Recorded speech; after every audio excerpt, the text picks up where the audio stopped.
Miremos al Señor para que nos conceda gracia y misericordia. Oremos y confiemos que los errores que cometimos y por los cuales somos responsables serán usados por Dios para nuestra transformación. Bienvenidos al Estudio Vida de la Biblia. La Biblia es la revelación de Cristo como vida. El Señor Jesús dijo: "Yo soy la vida y he venido para que tengan vida". Los invitamos a que visiten nuestra página de internet radiolsm.com y allí podrán escuchar gratuitamente todos los programas radiales del Estudio Vida. El Estudio Vida de hoy nos trae al capítulo 31 de Génesis. Y tenemos en el estudio a José Luis Quiñones, quien nos ayudará a estudiar y disfrutar esta porción. Bienvenido, José Luis. Es un placer estar aquí para explorar con ustedes la palabra de vida de Dios. En este capítulo 31 de Génesis, continuaremos con la historia de Jacob. Esta nos muestra un cuadro de la transformación. Con Jacob, este proceso duró toda su vida. Sin embargo, hemos oído decir que la transformación ocurre en un abrir y cerrar de ojos con la venida del Señor Jesús. Con respecto a este punto, ¿hay algún versículo en la Biblia que confirme esta interpretación? En verdad, no existe tal versículo que confirme este concepto, pero sí hay un versículo que se malinterpreta, nos da este concepto. En 1 Corintios capítulo 15, Pablo indicó que cuando el Señor regrese, todos seremos cambiados en un abrir y cerrar de ojos. Sin embargo, este cambio no se refiere a la transformación del alma, descrito en Romanos 12 y en 2 de Corintios capítulo 3, que se ilustra con la historia de Jacob, sino que se refiere al cambio instantáneo de nuestros cuerpos, o sea, a nuestra transfiguración. El problema que muchos cristianos tienen en su concepto y entendimiento es que creen que todo lo que experimentan debe ser algo instantáneo. Para ellos, la regeneración, la salvación, la transformación y la transfiguración son instantáneas. Y claro que sí, la regeneración y la transfiguración son instantáneas, pero no las otras. La transformación de nuestra alma no ocurre en un abrir y cerrar de ojos. Este es un proceso orgánico y metabólico de nuestra experiencia de Cristo como vida que dura toda nuestra vida. Si tenemos la convicción de ya haber perdido mucho tiempo, necesitamos volvernos seriamente al Señor, buscando su misericordia, a fin de orar para que cada día sea un día en el cual crezcamos en la vida divina, a fin de ser transformados. Muchísimas gracias por esta aclaración, porque estas dos palabras, transformación y transfiguración, a menudo son muy confundidas erróneamente, pero con su explicación ha quedado muy claro que no son lo mismo. No son lo mismo, ni la experiencia espirituales son lo mismo. El contexto y la aplicación indican que la transfiguración del cuerpo es una cosa y la transformación del alma es otra cosa. Necesitamos ir más allá de la mera estructura lingüística del texto y con base en el texto entender la revelación divina. Esto es especialmente importante en el asunto de la transformación. No dejen pasar esto por alto, sino perdemos algo de suma importancia en la vida cristiana. Muchas gracias. Bueno, comencemos el estudio vida de hoy con Witness Lee acerca de la historia de Jacob, quien es un ejemplo de la transformación. We come to chapter 31. Llegamos al capítulo 31 de Génesis, This chapter shows us el que nos muestra that a subtle person que una persona muy astuta como Jacob, por medio de la disciplina de Dios, puede ser el material para la edificación de la casa de Dios. Esta persona tan astuta pasó por muchos cambios, mucha transformación en el capítulo 31, pero debemos decir que este llamado de Dios, aún después de tanta transformación, continuó siendo un hombre tan natural. Él no era pecaminoso, sin embargo, continuaba siendo natural. ¿Por qué digo esto?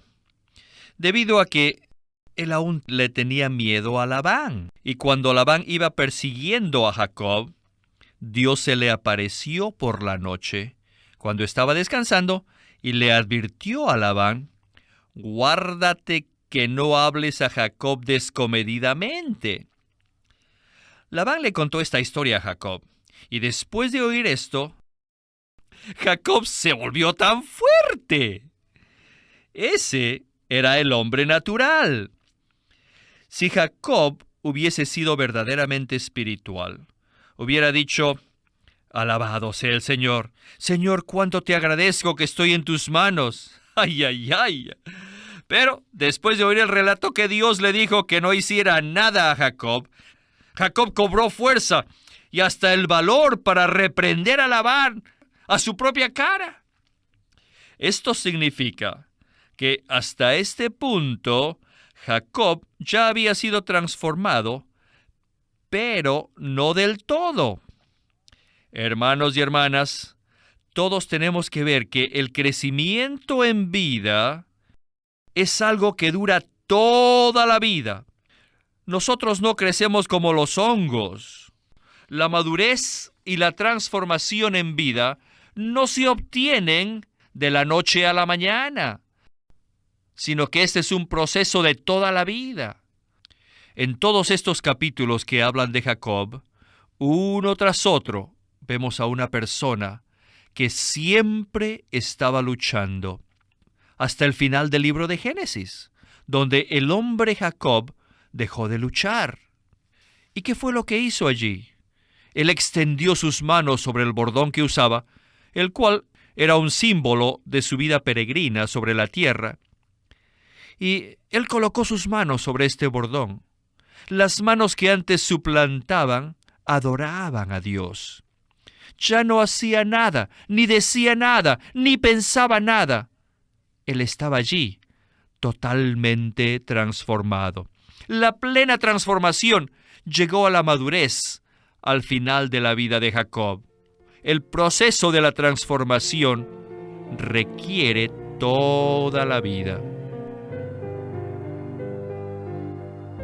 Querido hermano, hasta aquí hemos visto que Jacob seguía siendo muy natural, pese a que no era muy pecaminoso. Yo creo que muchos de nosotros como cristianos nos arrepentimos por ser tan pecaminosos y estamos extremadamente conscientes de ello. Sin embargo, estoy seguro de que no despreciamos al hombre natural de la misma manera como despreciamos al pecado. Le pregunto entonces, ¿es nuestro ser natural un problema tan grande para Dios, así como lo es nuestro pecado? En cierto sentido, nosotros nunca menospreciaríamos lo serio que es el pecado. Para resolver el problema del pecado, el unigénito Hijo de Dios necesitó hacerse hombre y murió en la cruz como nuestro sustituto. Nosotros de ninguna manera compararíamos a la ligera la seriedad del pecado con la vida natural. Pero el punto de vista de la experiencia en vida, nuestro ser natural, es decir, nuestra constitución natural, nuestra manera de ser, es un problema terrible y es posible que nosotros no estemos conscientes de esto porque nos falta la visión de la economía de Dios. Dios no solo quiere salvarnos del juicio, sino también quiere salvarnos en vida para transformarnos. Es muy triste ver que una persona sea cristiana toda su vida y permanezca sin cambiar en su alma, que siga siendo su alma igual a un incrédulo. La historia de Jacob indica que el propósito de Dios no se puede cumplir con personas que no han sido transformadas. Tenemos que ser creyentes transformados y resucitados. Para que el Señor trate con nuestros pecados es muy difícil. El Espíritu nos redarguye. Nos arrepentimos, recibimos justificación, perdón y limpieza. Esto puede ocurrir en un corto plazo de tiempo, pero nuestro ser natural requiere mucho tiempo para que el Espíritu de vida opere en nosotros hasta que seamos transformados. En este sentido, el hombre natural es tan inmensamente problemático como lo es el pecado. Muchísimas gracias por esta aclaración. Continuamos entonces el estudio vida con Witness Lee en el capítulo 31 de Génesis. There was a weak point with Jacob Jacob tenía un punto débil, because Jacob was not that mature. debido a que Jacob no era una persona madura Jacob didn't pray y él no oró a Dios because he was Jacob. porque él era Jacob. He had his own way. Él tenía su propia manera de hacer las cosas. Él dependió de sus propias habilidades, así que huyó de Labán. Ciertamente, huir o escaparse no es algo noble u honesto, pero se puede ver en este capítulo que eso ocurrió porque Dios lo permitió. ¿Por qué digo esto? Debido a que si usted se ha equivocado, ha tenido un error, déjelo así. No se arrepienta. Aunque haya cometido un error, eso será bueno para que usted sea transformado. Ninguno de nosotros puede ser 100% nobles, honrados, fieles y correctos. Ni aun Pablo pudo serlo. Solamente el Señor Jesús, como ser humano, era completamente noble, honesto, fiel y correcto. Pero ninguno de nosotros es así. Todos tenemos nuestros puntos débiles. Todos tenemos nuestras debilidades naturales. ¿Por qué huyó Jacob? Debido a que él era débil. ¿En qué?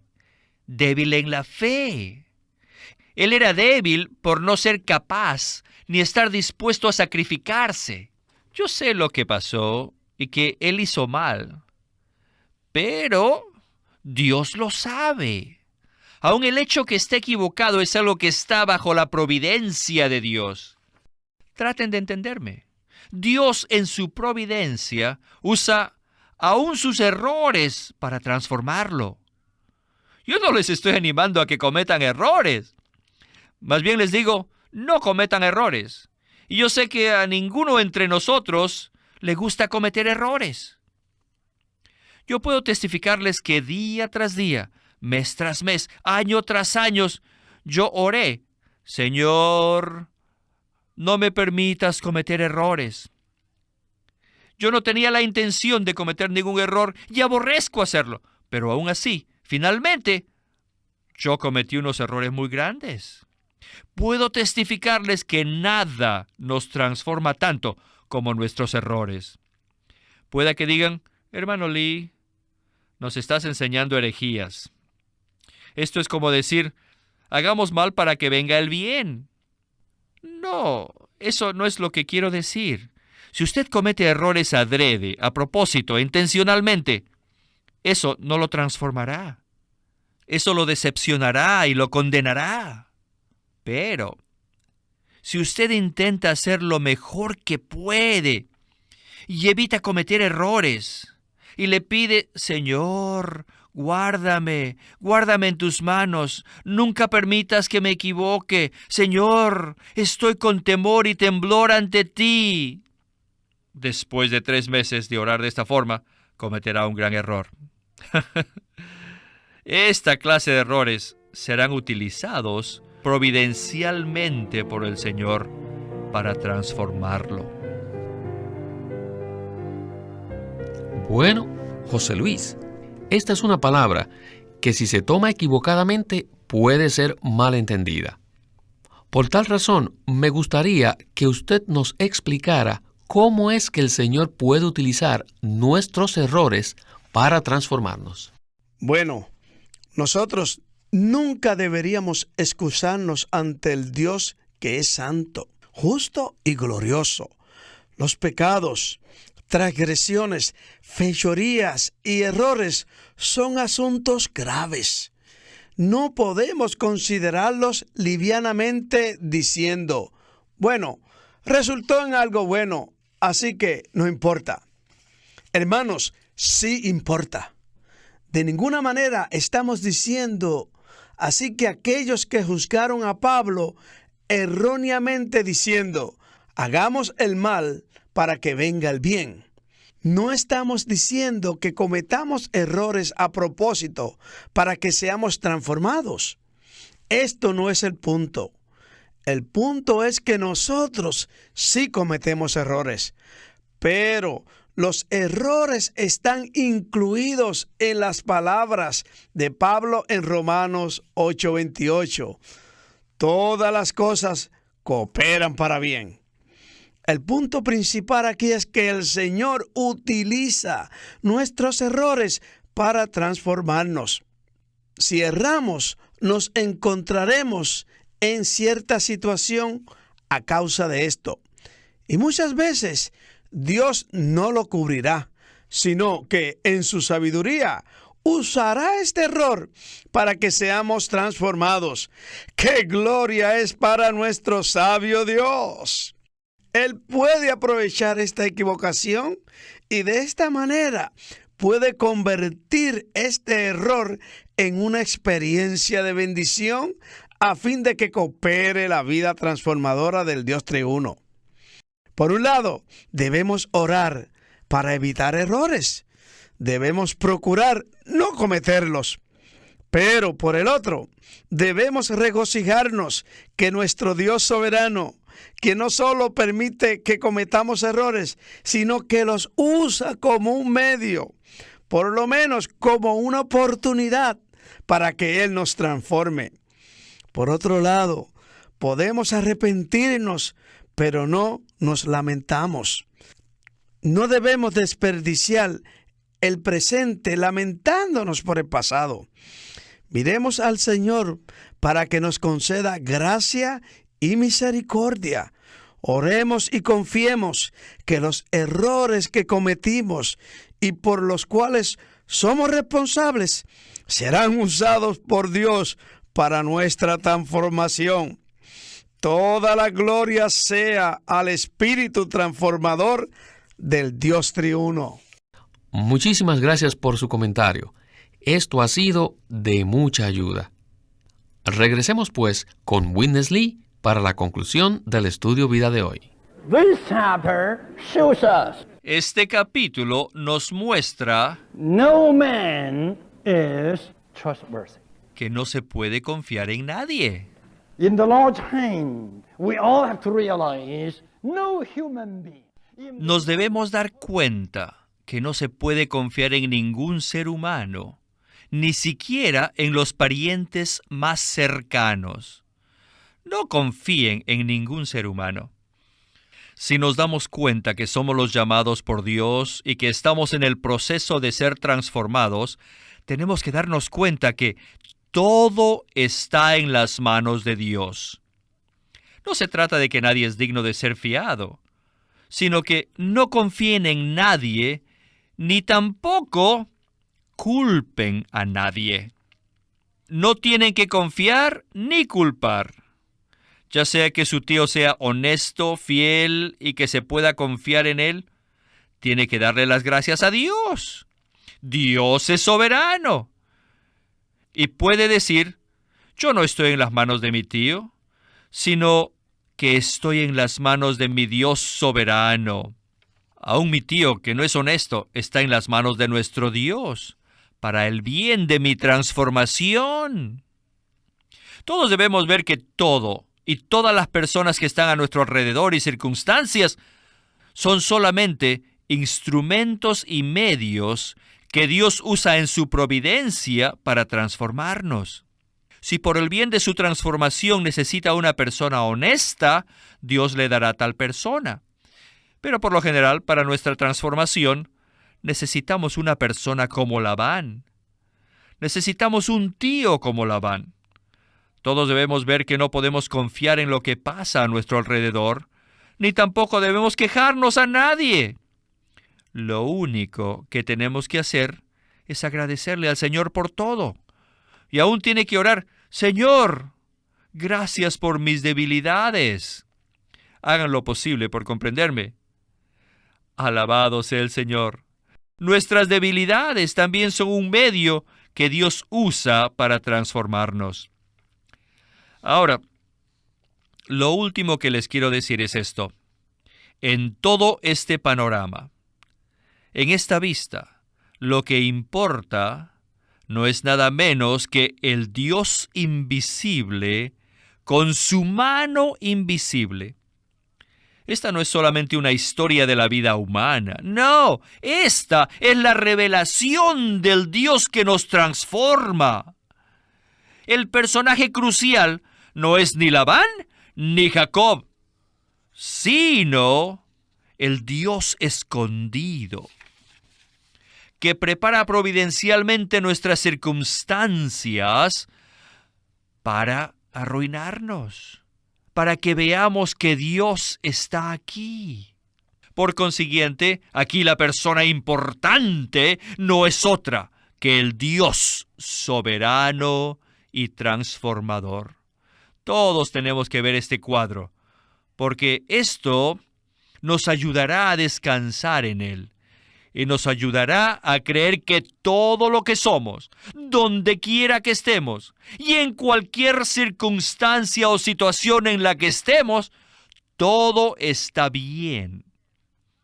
Porque en todo nos encontramos providencialmente bajo la mano del Dios que nos transforma. Querido hermano, he disfrutado esta sección muchísimo y creo que nuestros radioyentes también. Sin embargo, aunque suena muy bonito, es difícil entender que todas nuestras circunstancias han sido preparadas por nuestro Dios en su providencia para transformarnos. Esto involucra muchos puntos, pero ciertamente no tenemos el tiempo para repasarlos y explicarlos. Primero mire, Romanos 8:28 dice: a los que aman a Dios, todas las cosas cooperan para bien. Aleluya. Cuanto más amamos a Dios y más cuidamos del deseo de su corazón, más podremos darnos cuenta que lo que nos sucede, todo es usado por Él para cumplir su propósito. Si no lo amamos, si no ejercitamos nuestro corazón para amarle cuando pasamos por las distintas circunstancias, es difícil darnos cuenta lo que Dios está haciendo. Pablo también dijo: todas las cosas cooperan para bien. Esto es, a los que conforme a su propósito son llamados. Si tenemos la visión que se presenta en el Nuevo Testamento acerca del propósito de Dios, gradualmente esta visión nos ayudará a comprender la conexión entre lo que experimentamos y el propósito de Dios. Pero dos asuntos más que quiero mencionar rápidamente. Primero, cuanto más somos uno con el Señor, al pasar por diversas circunstancias, y si estamos abiertos a recibir su suministro, más comprensión tendremos. Segundo, necesitamos el suministro y la comunión de aquellos que en verdad conocen a Dios, no teológicamente, sino en vida. Aquellos que en toda circunstancia son un modelo para nosotros, al ser uno con Dios en amor y según su propósito. Alabado sea el Señor. Este estudio vida ha sido de mucho aliento y de mucha ayuda. Y a usted muchas gracias por haber estado con nosotros.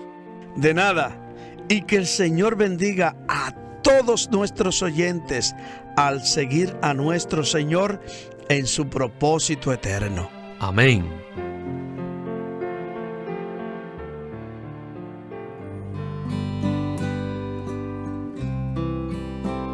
Living Stream Ministry presenta el libro titulado El misterio de Dios y el misterio de Cristo. En Efesios 1, del 9 al 10, habla que Dios quiere darnos a conocer el misterio de su voluntad.